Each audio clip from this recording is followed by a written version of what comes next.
Hi everyone, in this video I'm going to be going over the best 4 travel credit cards that you can get right now, as well as one honorable mention. Alright, let's get into the video.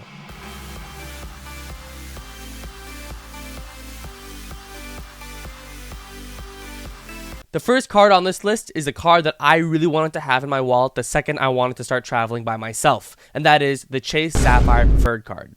It costs $95 a year to own, but it comes with an instant $50 annual hotel credit. So if you travel one time and book a hotel, you get that $50 back, so the card really only costs $45 a year to own. There are so many benefits that are packed into this card that $45 is actually pretty easy to make up, including 5 times points back when you purchase travel through the Chase portal, 3 times points back on dining, 2 times points back on all other type of travel, and 3 times back on online groceries and select streaming services. So if you have Netflix, YouTube TV, you can pay with this card and you're going to get 3 times points back, which is a crazy good deal. I mean, there is a reason that this card is given 5 out of 5 stars on almost every credit platform, and I think that all of you guys should get this as your next card too. The best feature of this card though is that there's a 1.25x multiplier, meaning that if you have 100,000 points, it actually automatically becomes 125,000 points. And that is how you break even with that extra $45 really quickly. This card also has a great sign-on bonus. All the other cards on this list though also have good sign-on bonuses, so it's nothing too big to write home about for this card.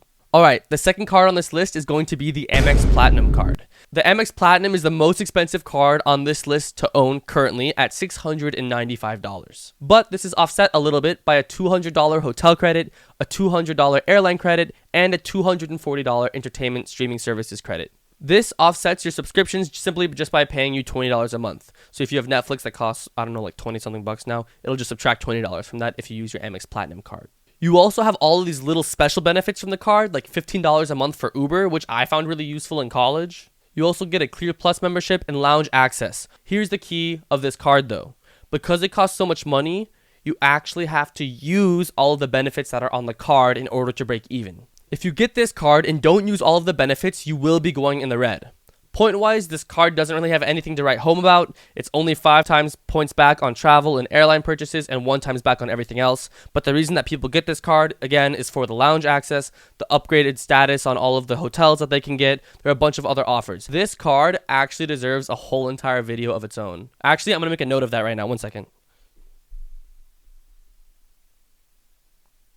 Okay, the third card on this list is going to be the World of Hyatt card.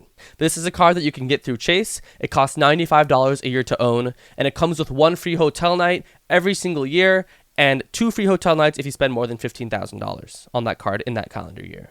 This card has a really juicy sign-on bonus, but it has the usual perks as many other credit cards. The 1 times back on everything, 2 times back on restaurants and commuting services, gym memberships, etc. But the really cool key feature of this card is that you get 9 times points back when you book through Hyatt hotels. And if you don't know the company Hyatt, you've probably heard of the hotel chain before, but they have hotels all over the world. Europe, Asia, North America, South America. You will find a Hyatt hotel almost everywhere. And so if you like having that membership and being able to go to any hotel that you choose, they're all very upscale, elevated, very comfortable stays. Having this card in your arsenal can actually be a really good tool, and you could save hundreds of dollars, if not thousands, if you travel to Hyatt hotels frequently within the year.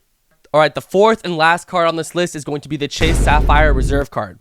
This card costs $550 a year to own, but you get an instant $300 back when you spend it on traveling. This card also comes with a 60,000 point sign-on bonus, as well as a lot of special features, including TSA pre-check, lounge access. This card and the AMEX Platinum both give you lounge access to many airports around the world. You get 10 times points back when you book on the Chase portal, which is absurd to me. And it has a 1.5 times multiplier. So if you remember, I talked about the Chase Sapphire Preferred card earlier. It makes 100,000 points into 125,000 points. This card would make your 100,000 into 150,000. So this card can really pay for itself if you use all of the benefits that the card offers, you use all of the special features that the card has, you use the lounges, and you travel frequently. This card will more than pay for itself. This card also deserves a video of its own, but I'm going to make the AMEX video first, see how that goes, and then I'll make one for Chase if you guys like that video. How about that? Let me know in the comments if you want to see an actual video for the Chase Sapphire Reserve. This card also comes with a bunch of little perks such as Peloton discounts, Dash Pass membership, Lyft credit, all of these other things. So if you utilize, your $15 a month from Lyft, this and that, you can actually make up the difference of that $550 annual fee. But you have to use all of the benefits.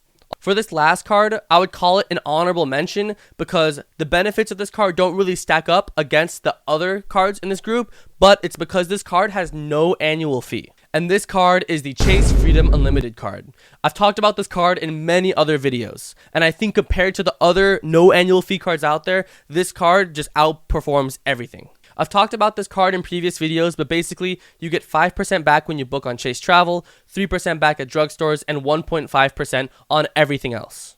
This Chase Freedom Unlimited card by itself can outperform almost all of the no annual fee cards out there in my opinion, which is why I have this card. And you could use its points with the 1.25, 1.5x multiplier for the other Chase Sapphire cards, which is why I would recommend this card for travel as well. And that's it for this video. In the next video, we're going to be going over my personal credit score, which I'm pretty nervous for, but I think that video is going to be super fun to make. So I'll see you guys in the next video. All right, thanks guys, bye.